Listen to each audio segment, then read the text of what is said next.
At ngayon araw ay igagalan natin ang mga bata, dahil walang pasok, dinala ko sila dito sa joggingan namin, at pagdating namin dito may isang maliit na balon, nasaksihan nga namin guys na may mga goldfish pala dito na maliliit.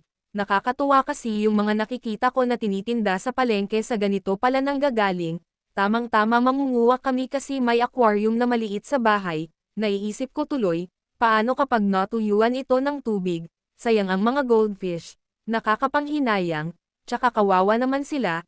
Sana may kulambo kaming dala, para makuha namin sila, para kahit paano may survive namin sila, na kahit mawalan ng tubig ang balon mailigtas sila.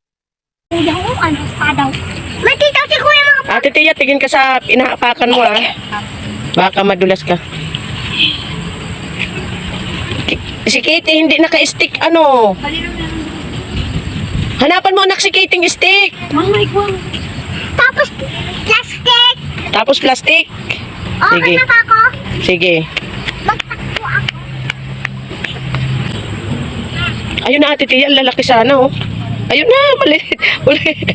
Itong maliit na may maliit Ate Tia. Oo. Matita! Matita! Ay. Ano? Matita niya mo!